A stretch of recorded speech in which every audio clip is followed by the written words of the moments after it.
Hello friends, next equipment for the control of air pollution we are going to study, and that is nothing but the cyclone separator.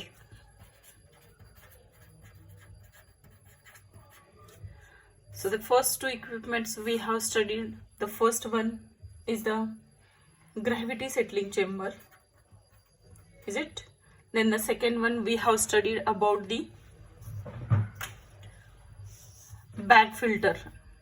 So both the equipments we were using, we have studied that these can be used for the control of dry air pollution, and this equipment cyclone separator is also can be used for the control of dry air, for the removal of air pollutants in a dry air.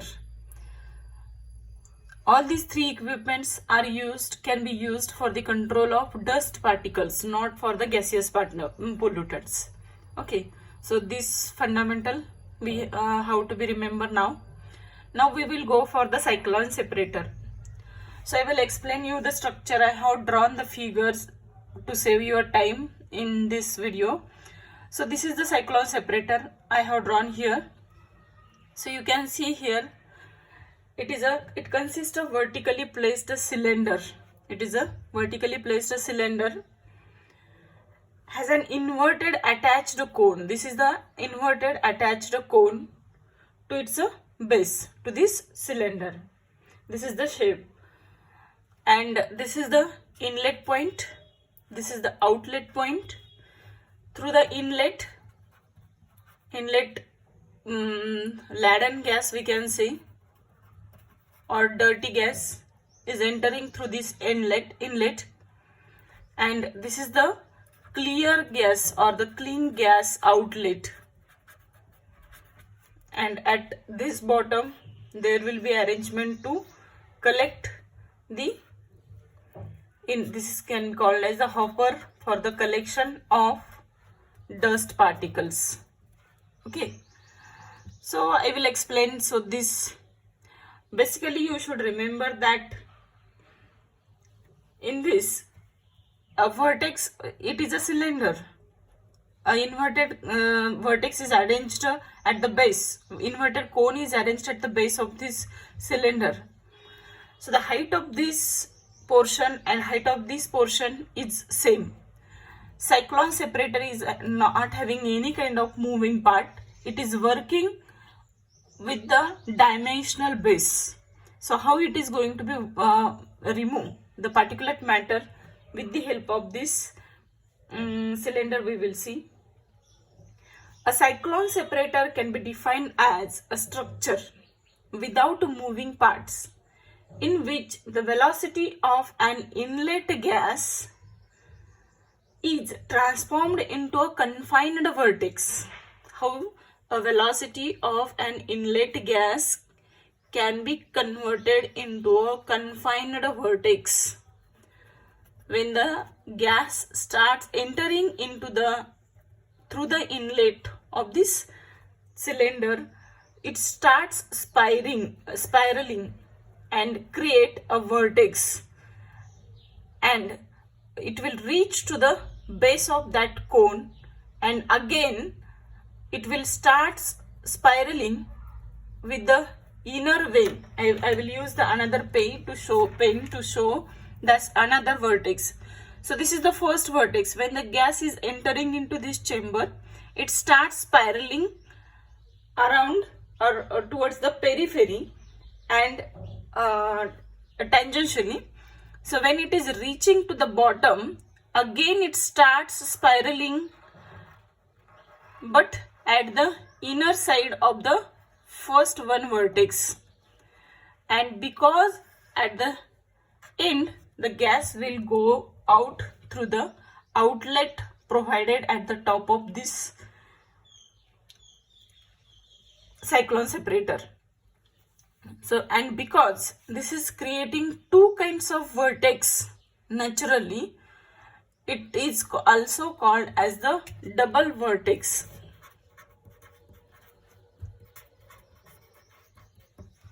It is also called as the double vertex.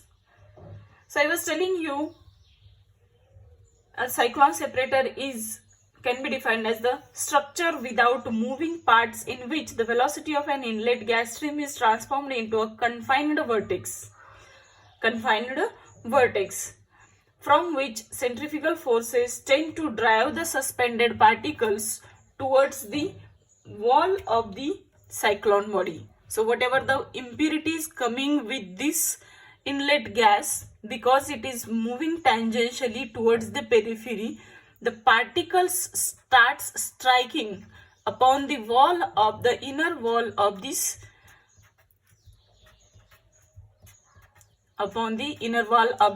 cyclone, and later on it will starts dropping down towards the bottom and it can be collected in a hopper.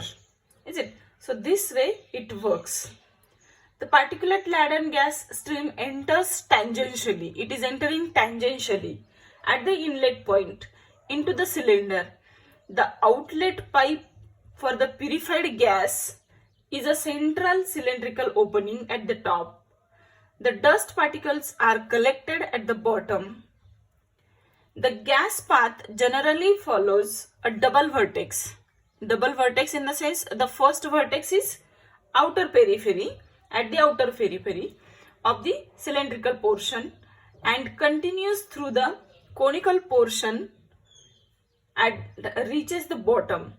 The gas stream then moves upward in a narrower inner spiral concentric with the first and leaves through the outlet pipe.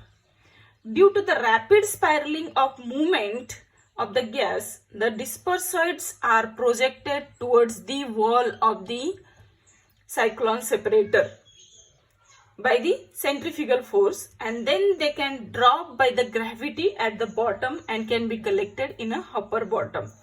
So once again I have explained to you the function, how the cyclone separator is working. Cyclones are not sized from the theory, but they are normally designed by the setup procedure. What kind of setup procedure is used? So here I have shown to you some dimensional relations in a cyclone separator. So this, at the initial I told you, this height is nothing but we have given the notation LC. This height we have given the notation ZC. These two heights must be equal. So I have shown here LC is equal to, I have not written here, LC is equal to ZC. Is it? And all these dimensions of the cyclone separator are related with the DC. What is the DC? I have mentioned here DC. DC is nothing but the diameter of that cylinder. And with respect to this diameter, all the dimensions are relates. And on that basis itself, the cyclone separator works. So we will see one by one that DE is the DC by 2. DE here is the width of that, the diameter of the inner cylinder which are provided to exit the gas. That is nothing but the DE we have denoted, and that DE must be equal to the DC by 2. Is it? Then HC. HC is the inner height of that inlet chamber is equal to DC by 2. Then SC is the part of this, how much should be below this chamber is nothing but the SC. I have shown it is wrongly actually, but it should be equal to DC by 8. Very less part we are allowing to have the below this line. Then LC is the height of the cylinder, that should be equal to twice of the DC. That should be equal to twice of the DC. Then ZC, that also must be equal to twice of the DC.